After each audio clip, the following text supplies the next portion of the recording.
says, examine your own attitude, and all that kind of stuff. So as I went through this, I began to have the attitude, see, of going to as many lengths as I could possibly go to get every possible thing cleaned up. It made that much difference to me. It started to have removed from me this attitude of what's the least I can do to skate by here, stay sober. I really began to see the absolute necessity of ferreting out all of this stuff, facing it, all my meds, getting them cleaned up. You might just begin to ask yourself and examine yourself about those kind of attitudes. Where are you coming from with this? Begin to ask yourself how much unmade amends and all that is going to get in the way of spiritual growth, being of service to other people, practicing spiritual principles in your life. The same things that we ask ourselves about step 6 and step 7. What's the consequences of having these things undone, half-measured, skirted around, cha-chas, all stuff that we're pretty normally doing. These are old attitudes that we need to get to discard. This example you have up here, Mike, is really steps 8 and 9 together, right? No, just 8. No, just 8. No. At this point, no amends get made. I'm not talking about making. Now. Yeah, it's just in terms of willingness. I'm willing to do it now. And when you do step 9, that's where you start, is the now.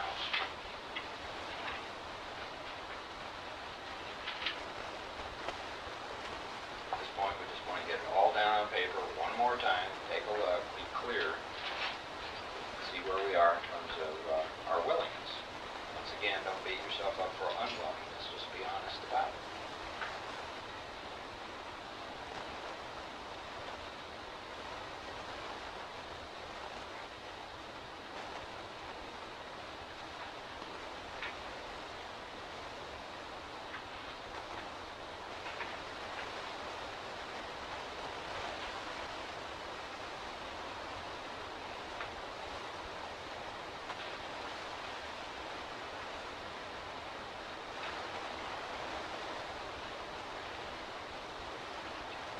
Questions on step 8?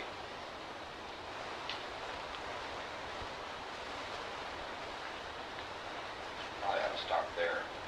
Step 9's long, a lot of stuff. Pick up again next week.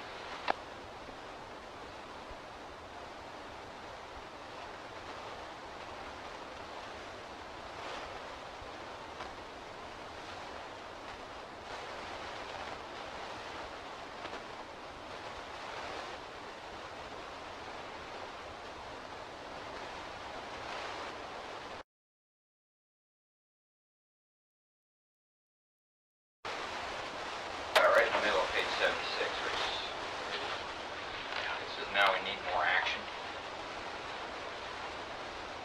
without which we find that faith without works is dead. And, a lot of people make a mistake in Alcoholics Anonymous is they think their own works are the solution. But faith without works in the book means the works that we're talking about in terms of the steps and the program of recovery. We don't come up with our own works. We're going to follow the directions. That's the works that we're talking about here. Faith without works is dead. Let's look at steps 8 and 9. We have a list of all persons we have harmed and to whom we are willing to make amends. We made it when we took inventory last week. We talked about the way the list gets made, how to go about doing that, and checking for our own willingness, having the harm and the amend and the amount of willingness there right in front of us so that we're real clear, see where we stand with the step. Is everybody pretty clear about that? Okay. We made it when we took inventory. We subjected ourselves to a drastic self-appraisal. Is everybody really beginning to understand those kind of sentences that we find in the book, having done steps 1 through 8 now? Drastic self-appraisal. Now, what does the word now mean? Here, yeah, now. See, remember we are launched on a course of vigorous action. When not launched into a discussion. We're not launched into a whole lot more investigation. We're launched into a course of vigorous action. Steps 8 and 9 are a major part of the course, and you'll see what they have to say about this in a page or two, about how major it really can be. So we go out to our fellows and try to repair? No. No. We repair the damage. Done when? The past. Whose past? Our own. Okay. So do you see anything there that says put yourself first? Make amends to yourself here? Don't see that here at all, do you? We attempt to sweep away the debris which is accumulated out of our effort to live on self-will and run the show ourselves. Notice you don't see a mention of alcohol in there. The accumulated debris is from the self-will, the collisions and the harm that we've done other people. Is everybody pretty clear about that, having done the steps up to this point? That there is an accumulation of debris that have to do with stepping on the toes of our fellows and we retaliate, do owe amends. Okay? Are you getting pretty clear about whatever the debris of your life is? And that it does, in fact, need to be cleaned up, and any kind of spiritual growth, real service, that kind of stuff is going to occur. Everybody kind of getting hold of that? Remember, we're trying to grasp some things here. Okay, if we haven't the will to do this, what do? We ask until it comes. So once again, so we find out that it's even okay to be unwilling about things as long as we take action on that unwillingness that we find.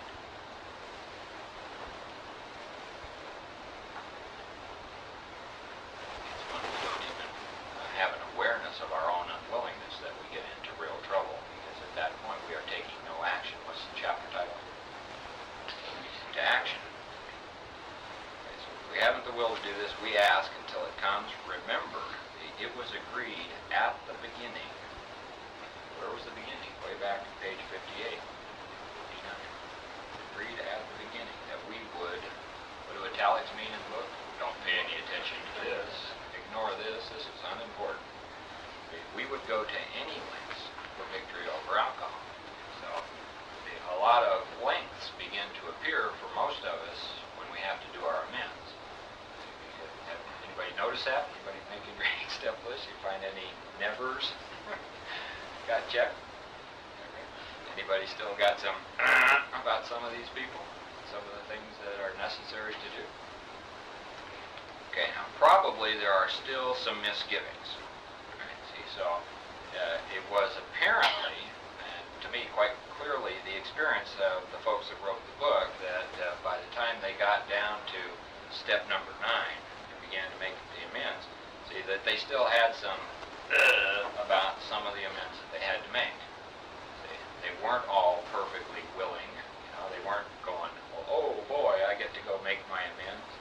See, a lot of us, we get this idea that Bob and Bill and those first folks just went out and, yes, did everything immediately and just relied on God like son of a gun. Everything worked out. See, and that's not true. So let's look. Let's go over to page 155. Let's read something about Dr. Bob. The kind of guy that Dr. Bob was when Bill met him. So go to the middle of page 155. This is the chapter Vision for You, which is chapter number 11. Okay. Go to the paragraph that says, when our friend related his experience. Everybody there? Friend related his experience. Okay. Friend is Bill Wilson. So when he related his experience, the man referred to there as Dr. Bob, agreed that no amount of willpower he might muster could stop his drinking for long. A spiritual experience he conceded. See, remember chapter 3, we had to concede to our innermost self. So here's Dr. Bob making the concession. Spiritual experience he conceded was absolutely necessary, but the price seemed high. Remember page 14? Price has to be paid upon the basis suggested. He told how he lived in constant worry about those who might find out about his alcoholism. So what is he? Scared. He had, of course, the familiar alcoholic obsession that few knew of his drinking. Dr. Bob can't tell the truth from the false, can he? Okay, why, he argued, now this is classic alcoholic close-mindedness here. Why, he argued, should he lose the remainder of his business only to bring about still more suffering to his family by foolishly admitting his plight to people from whom he made his livelihood? It's classic stuff that, you know, how noble we all get. I might hurt somebody if I go make my amends. See, when here we are being a tornado, see, screwing up our lives and the lives of people around us. Okay, see, so does it look like Dr. Bob is open-minded here? No way. Not at all. Okay. He would do anything, he said, but that. See, more classic alcoholism. You must have another selection. See, give me plan B. I don't like plan A. So he concedes he's an alcoholic, see, but he doesn't buy the program. So being intrigued, however, he invited our friend to his home. Hi, Dave.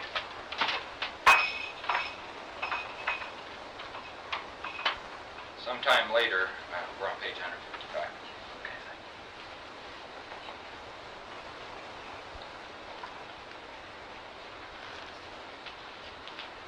So Bill goes and he moves in with Dr. Bob. He was there for about 3 weeks, so that's what sometime later means. Sometime later, and just as he thought, now where does Dr. Bob think this? His alcoholic mind. He was getting control of his liquor situation. He'd been sober 3 weeks at this point. What happened? He went on a roaring bender. So he's going to pay the price for not paying the price. For him, this was the spree that ended all sprees. He saw that he would have to face his problems squarely, that God might give him mastery. So he is now absolutely convinced of the necessity of going through the course of action if he wants to have a spiritual experience and stay sober. One morning he took the bull by the horns. It's a pretty famous story that you can read a lot about in other AA literature. One morning he took the bull by the horns. He had a drink on this particular morning by the horns and set out to tell those he feared what his trouble had been. He found himself surprisingly well received. It's like all of us, to be well received when you make amends is a surprise because we have all this fear and unwillingness and all that. Okay, and learned that many knew of his drinking. Stepping into his car, he made the rounds of people he had what? Hurt. He trembled as he went about. So does this sound like a guy full of self-confidence? Oh boy, I get to rely on God. This is great. I'm a spiritual guy. I'm a co-founder of Alcoholics Anonymous. Does that sound like that, or does it sound like he is probably just as frightened and as confused and, you know, a lot of hesitation and doubt as all the rest of us face? See, when we set out to make our amends. These guys were not somehow exempt. See, one of the very human kinds of things that come up, see, in all of us, see, as we go down the path of making a step. As he trembled as he went about, for this might mean ruin, particularly to a person in his line of business. Everybody knows he was a rectal surgeon. Proctologist. At midnight he came home exhausted but very happy. See, let's all read the next sentence out loud. He has not had a drink since. So at what point, see, did Dr. Bob's sobriety, see, begin, and his obsession to drink alcohol? When was it removed? As soon as he went into action. He's not had a drink since. As we shall see, he now means a great deal to his community, and the major liabilities of 30 years of hard drinking have been repaired in what? For what? Years, right. Okay, see, so in the paragraph above, see, we see that he went out one day, see, and he went around, he made a bunch of his amends, see, but he by no means completed all of his amends in one single day. And what we see here is that he at least began it, see, and worked the steps, see, but he had other amends to make. He had financial amends, he had a lot of stuff, see, and it took him apparently, see, 4 years to get the majority of all that cleaned up. See, so a lot of us have, you know, a number of amends to make, and we kind of get this idea, well, we got to have it done by Tuesday or we die. Anybody thought that? And it's not that way. It's just amends are things that we make a list, we see where we're willing, and then we start. See, as long as we stick with it, see, and take action on it, see, that's what we need to do. It's something, everything doesn't have to be cleaned up by Wednesday at 3 o'clock. Okay, everybody see that? Okay, let's go back to page 76. So down at the bottom, see, maybe that'll help you understand a little bit about the sentence that says probably there are still some misgivings. I don't think I've ever run into anybody in Alcoholics Anonymous who went through the steps without a single misgiving. Everybody has them, just about every step along the line. So we hesitate, we balk, we do whatever we do. We get scared, we got to rely on God, misunderstand, see, all that kind of stuff. Okay, see, so what was the key? What's indispensable, regardless of anything? This is willingness. If we don't have willingness, see, that's what we need to be praying for, is willingness. Okay, so probably there are still some misgivings, right? Now, they've got the amends here in step 9 all broken into categories. This is the first category, having to do with friends and business acquaintances. So as we look over the list of business acquaintances and friends, we have, what's the next word? Hurt. People we have harmed, people we have hurt. We may feel diffident. Diffident means, not too sure I want to do this or not. So we may feel diffident about going to some of them on a spiritual basis. Anybody had that kind of thing go on with you yet? Let us be reassured. To some people, we need not, see, and underline the next 4 words, probably should not. To some people, we need not. It's not necessary. See, and probably should not emphasize the spiritual feature on our first approach. So, we emphasize the spiritual feature on our first approach to a newcomer, see, when we're working with others. See, but that's not something that we're necessarily going to do when we're making our amends. See, amends are not 12-step calls. See, even if we're making them to another drinking alcoholic or drug addict, see, we have a specific purpose in step 9, and it isn't to do a 12-step call on the person that we're making the amend to. Okay, we all need to be real clear about that. We'll talk a little bit more about that in a few minutes. So to some people, we need not, probably should not emphasize a spiritual feature on our first approach. We might prejudice them. At the moment, see, we are trying to put what? Our lives in order. Someone with an out-of-order life is not going to be able to be very happy, live on a spiritual basis, be of much service to other alcoholics. And see, there's so few people, see, in Alcoholics Anonymous who seem to realize, see, that a great deal of the misfortune that is ongoing, the unhappiness in their lives, is caused by their unmade amends. They don't see any kind of cause and effect relationship, see, between the harm done other people earlier in their life and current status of unhappiness. There's a direct cause and effect relationship. See, so steps 8 and 9 is have a very great spiritual significance for all of us. And it's the only way in life to get free and peaceful, see, and to a place where we can effectively pray and meditate and grow spiritually and all that. Literally, almost all spiritual practice is pretty useless until this is accomplished. You'll see that at the bottom of this page. So we need to understand what's being said here at the moment. We're trying to put our lives in order. We have to put our lives in order. We have to do that. We can't be left undone, because people who leave it undone end up drunk. Okay, so at the moment we're trying to put our lives in order, but this is not an end in itself. See, so we're not really doing this for a selfish reason, even though it can appear selfish at points along the way. So let's all read the next sentence together out loud. Our real purpose is to fit ourselves to be of maximum service to God. See any I in there? Any me first in there? So what do we all need to be asking ourselves when we see a sentence like that? See, do I understand this? Is it true about me? Is this where I'm headed? See, am I just blindly walking along here, or do I see that this is the purpose of what I'm doing here? I'm trying to get myself, my life, in such a state, see, where I can be of maximum service to God and the people about me. It's not about me. It ain't about how I feel and how my day went. It is seldom wise to approach an individual who still smarts from our injustice to them. Anybody got anybody smarting from your injustices? Okay, and announce that we have gone religious. In the prize ring, this would be called leading with the chin. Prize ring means boxing term.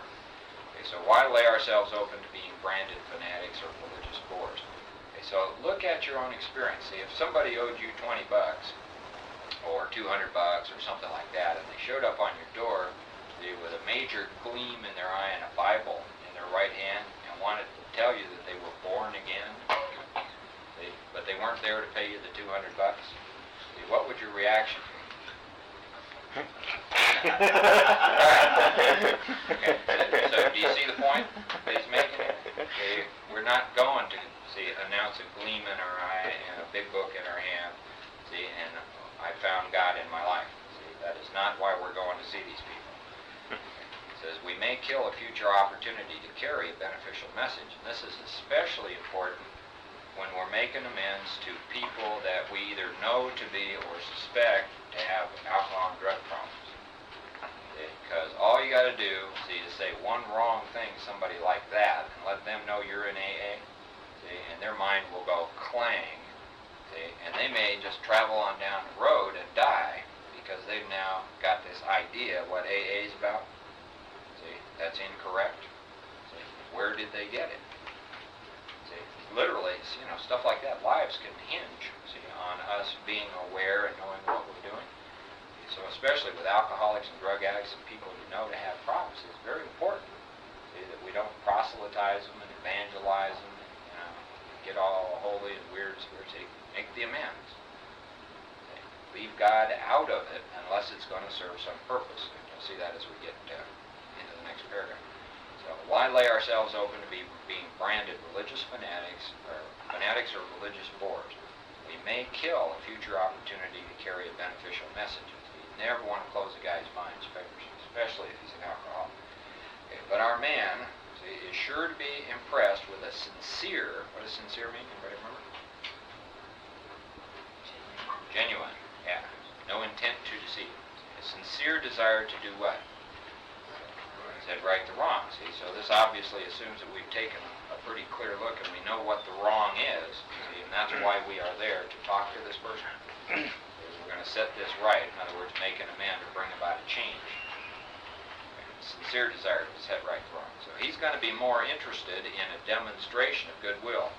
So here's the 200 bucks, or here's $5 towards the 200 I owe you. That's called, not a theory, not a philosophy, not a promise. That's a demonstration. Here's something, whatever the something is. So he's going to be more interested in demonstration of goodwill than our talk of spiritual discoveries. Does that seem pretty practical approach to this to all of you? And if you just look at your own experience, if somebody owed you an amend, and came with talk of spiritual discoveries, but didn't no admission of the wrong, what would your reaction be? Screw you. One more hustle. Okay. Does that make sense to everybody? Okay. So it's very practical the way they're telling us to do it. Okay. So we don't use this as an excuse from shying away from the subject of God. Okay. Now keep your finger there and go back to page 68.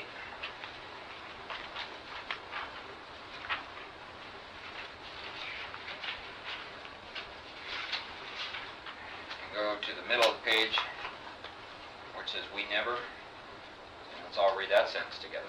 We never apologize to anyone for depending on our Creator. Okay? So we're not going to apologize, for God. We're not there to defend God or to shy away from the subject, or to hide it or to cover it over.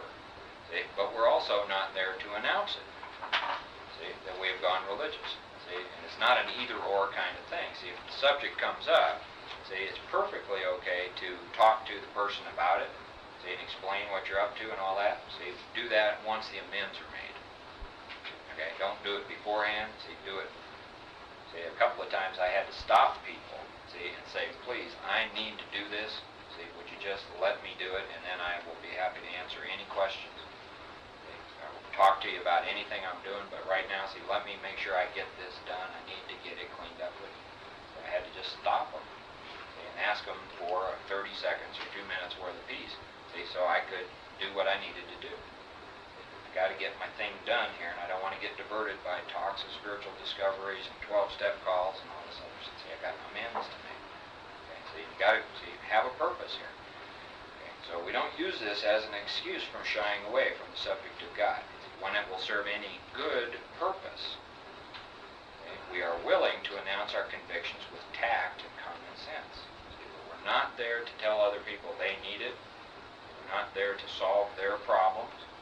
We're not there to evangelize them or 12-step them or any of that. So we're there to get our side of whatever street it is cleaned up. Okay, everybody got that? Okay, now the question of how to approach the man we, what's the next word? It doesn't say resented here, does it? Man we hated.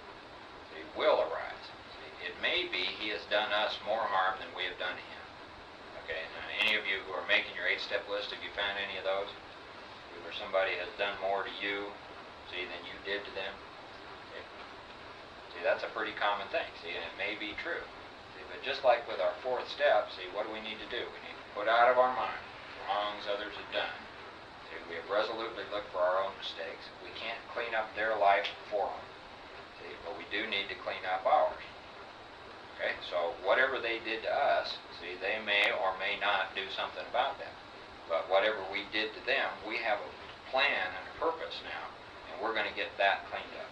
Okay, so it may be he has done more harm than we have done him, and though we may have acquired a better attitude toward him, see, we are still not too keen about admitting our faults. That son of a bitch really needs to be cut into 6,000 pieces and die a slow death. He doesn't need to be apologized to. That kind of stuff. Okay, nevertheless, with a person we dislike, we take the bit in our teeth. It's harder to go to an enemy than to a friend. That seems pretty logical, right? See, someone who loves you, adores you, supports you, and you go make an amends to them, see, they're going to go, oh yeah, great, I'm glad it's wonderful, see, it's a lot easier to go to somebody like that, see, than to someone you really had some major shit with. So it's harder to go to an enemy than to a friend, but we find it much more beneficial to us. Again, has anybody in here made any amends and found that to be the case? See, I have found that to be absolutely the truth. Okay, so the tendency is when we make our 8-step list and start making our amends, our tendency is to go to the easy ones first. Okay. See, and put the hard ones away. Is everybody, that's a pretty natural thing. See, what I caught on to pretty quick was, see, what they're saying here is the truth. See, so I started doing my hard ones first. See, and then that made everything else a piece of cake. See, started relying on God immediately. See, for the tougher ones. Okay, see, you might consider doing that. See, there's no set way to do that. You can do the easy ones first. See, but what you'll notice if you do that, see, is that those harder amends, see, and most of us have a few that are real tough, and the rest of them are not all that bad. You get a few tough ones, and they are like the constant Jaws music. And it will play until you get them done. See? And the longer you put them off, the louder it's going to get. See? And that's just a fact. See? So my suggestion to you is pray your butt off, do whatever you got to do, and go do your hardest ones first. See? And that's just a suggestion. Okay, here's a question. There's a financial amends, and maybe that person isn't aware of it. And it also is known to be, according to whatever the way I got this information, no outstanding warrants for this in another state. And the person was having a hard time with this. And of course we don't tell them what to do and not to do. They have to make that decision themselves. And someone told them, you need to make that right now. You need to make that. I don't think that's right for a sponsor to tell someone they have to do that one. That, this is the way I see it. He has to be the final judge of what he should do or shouldn't do. And that's what I find is I have to make the final judge. Should I do this or not, or live with the pain? So I have to make a decision also to be willing to do it. See? But to put myself in danger of maybe this person doesn't have no comprehension of me owing them money or not owing them money, and I bring up this thing, and he might want to decide to have me thrown in jail. I know that's part of maybe making amends. Why raise a red flag when you don't have to? If you're the only one that knows it. Well, there are just endless situations that arise. So it's a good question. How can you hang on to it? Mhm. And let's go through this. I think the book will answer that for you. Okay, that's Okay. what I'm asking. So I'd rather let the book do it. Okay, and if you're still not clear when we're done tonight, talk about it. Yeah. Mike, if we're still focused on what they did to us, then we probably need to do a little more work on that rather than, even though we may not be too keen about admitting our own faults, if there's anything going on that's still focusing on, but that kind of stuff, probably need to do a little more inventory on it or something. You bet. If we find that we're unwilling to do an amends, there are a couple of things that will keep somebody from doing an amends. One of them has to do with character defects like pride, fear, stuff like that. That'll keep you from doing an amends. But if you still got the resentment, still hanging on to the resentment, that'll keep you from getting the amendment made. So if you're honest with yourself, so if you find yourself stuck and it's something that you need to start looking into, why am I stuck? Why am I unwilling? See, then you're going to find something as a fact, and whatever the fact is, if it's a character defect, then you got to do something about that. See, if it's a resentment, so you need to be doing something about that. How come I'm unwilling to have this resentment removed so that I can move on here? Unwillingness generally arises, out of some form of stuckness. So it's just something that we all need to look at. I'm glad Claudine brought that up. Anytime you get stuck, you start praying for willingness, there's still something that needs to be done called, why am I unwilling?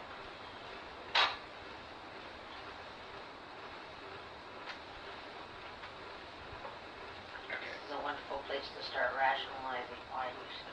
Oh, intellectual cha-cha starts here, boy. Especially here in the next page.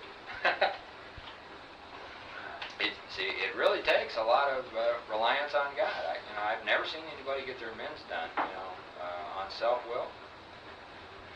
So people who rely on themselves just don't seem to be able to do this. We're talking major life cleaning up here. And some of this stuff is tough. It's ego deflating and pride threatening, and resentment losing, and money costing, and just a lot of different things. Okay, price has to be paid, right? Does it look like there's a price in step 9 in your life? Whatever amends you got to make? Some of us have much, much tougher amends than others. But regardless of the toughness of the amends, what do you have to rely on? And what does the word thorough mean? Does thorough still apply? Does honest and humble and willing still apply? Step 9? All that stuff? Are all those requirements suddenly dispensed with here? Reason enters the picture again here. Okay. So back on 77 to the bottom, but where are we? Nevertheless, with a person we dislike, we take the bit in our teeth. It is harder to go to an enemy than to a friend. So that's just a statement of fact. I think we're all clear about that. We find it much more beneficial to us, and that's the truth. We go to him or to her. So what does go to mean? Face to face. What is step 9? We make direct amends to such people wherever possible. So if it's at all possible, we try and go to this person. Now we go, what is the number one thing going on with us as we go to this person? In a what? Next word. Helpful. Helpful is for service. Is it a service to go clean up something, with somebody else? No doubt about it, right? We go to them in a helpful and forgiving spirit. So who's doing the forgiving here? We need to rely on God, see, but see, we're not there to get them to forgive us. Yeah. See, what are we forgiving? What are we doing? See, we're cleaning up our side of the street, forgiving what they did to us. See, cleaning up what we did to them. That make sense? You're willing to rely on God to do that? Or you want to hang on to Him? I'm not. Okay, so go to Him in a helpful and forgiving spirit. See, these are clear-cut directions now. Confessing our former ill feelings. See, so we tell Him about the resentment, see, or whatever we had. Okay, and expressing our regret.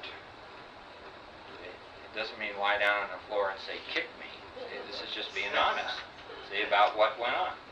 See, so we admit to our resentments. See, and we express our regrets. We explain exactly, see, what the nature of things was. Okay, under no condition. See, what do the words "no condition" mean? There is absolutely no condition, see, under which, see, we will take their inventory or talk about what they did, or get in an argument, see, or a fight, or any of that. Under no condition. It is not justifiable. So under no condition do we criticize such a person. See, one of the things that happens a lot, see, is we go to make our amends, see, and we're expecting them to make one back. See, and then they don't do that. See, and then we get more pissed. See, and then we walk away with a bigger resentment than we had when we went there. See, because, see, it was our own expectation. We get critical. We get pissed off. See, we might start a fight with them. Anybody had any experience of that kind of stuff? Seen it happen? Under no condition do we criticize such a person or argue. Okay, more instructions. Simply. See, simple means uncomplicated. We tell him verbally. See, we went, we're looking him in the eye, right? We're telling him that we will never get over drinking. Who's drinking? So what are we doing here? We are admitting our alcoholism and or our drug addiction, see, to this person. We tell him that we will never get over drinking until we have done our utmost to straighten out the past. See, what does utmost mean? Yeah, it means let's do the least we can that's going to slide us by. Is that what utmost means? Let's talk 92%. No, our utmost to straighten out the past. That's why we're there. See, we're alcoholics, we're drug addicts, we're in a program of recovery. One of the steps is to clean things up. I have seen that I've done you harm. This is what the harm is all about. I owe you some amends. I want to straighten this out however I can straighten this out. See, I'm not going to be able to get sober till I do it. See, I'm not here because I'm holy and I'm walking on water and I want to heal the sick and raise the dead. See, this is a program of recovery from alcoholism. I'm in it. That's what I'm doing. Are you willing to do that? Is that what it says in the book? That's what it says in the book. Okay.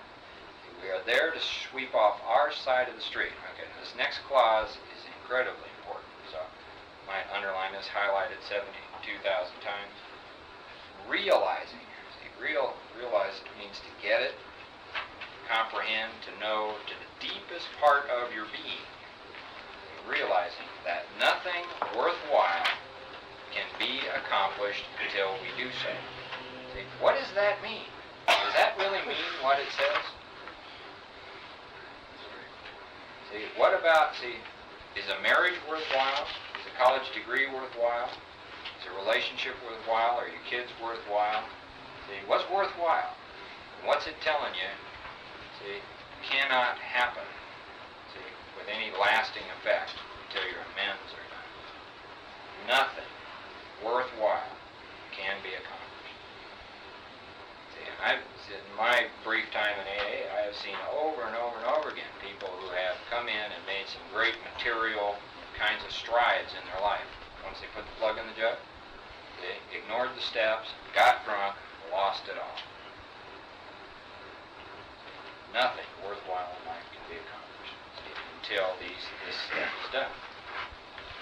Okay, see, that's so it's either true or it's false. Ask yourself, what do you think? What's the consequences of putting this stuff off, not doing it, doing some kind of intellectual cha-chas around it, and all that kind of stuff. Does it mean what it says? What does that statement have to do with spiritual laws? You might look into sometime. Okay, all that kind of stuff. Okay, and then it says, never trying to tell him what he should do. Now, has anybody in here, when you did your sixth step, found as one of the shortcomings that you have a tendency to tell other people what to do? Anybody in here at all have a tendency to do that? Yeah, see, me too. Okay, what does this say? Never. What does never mean? Not at all. Trying to tell him what he should do. At all. About any of this. Zip. Okay, is that pretty clear? Okay. Wham!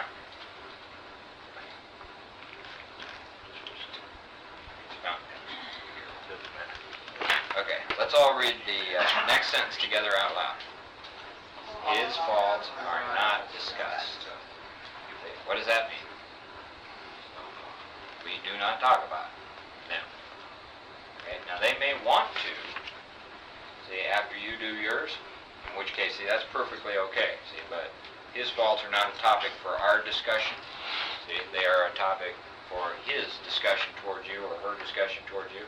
In some of the amends I made, people admitted theirs, and they're going to talk about that. These are highlighters. When it says here, confess our former ill feeling, I had a really hard amend. And it was hard to talk about the ill feeling I had about coming up against this person's faults. So, I mean, that's part of why I had an ill feeling before them. Because they had this horrible character problems. To most people, you know, and so it was, and I ended up trying to say it tactfully, you know, because it was something that affected me, but saying it didn't matter anymore, that her personality is a problem. I mean, it's really awkward, it's so difficult, that was the hardest one. Yeah, Because then she wanted to get into, well, I thought you thought, and, you know, she got all back into the old stuff. yeah, those can be hard. Still, at college level. Is it done? One more shot at it. One more. Not quite. But it's hard to talk about the ill feeling without the thing that bothers you coming out. Well, it can be. Well, I pray to have enough of it now. It's hard to talk to her and not pointing out her immaturity at the time. Okay. She's grown a lot too now.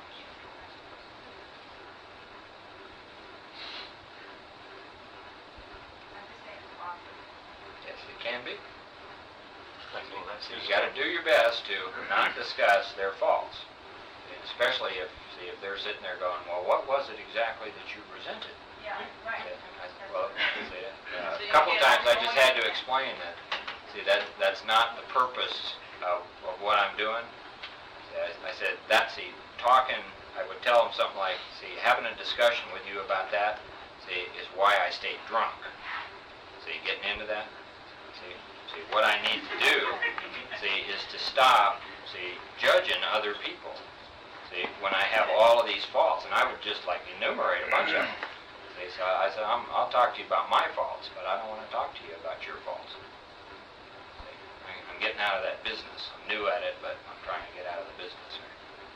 See, so That's what it ended up, the only thing I could think of. I'm not judging.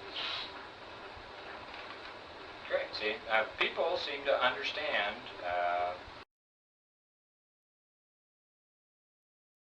sincerity. See, a couple of garbled words isn't going to screw things up.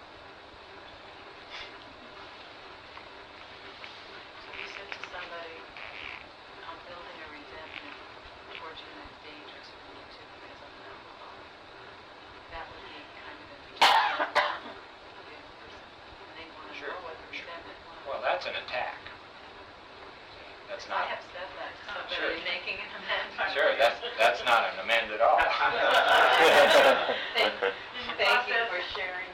Yeah. Well, it came out that it was appreciated that I had shared, and it felt good in the end. I mean, we both felt grateful for it, but the way I said it, it was like attack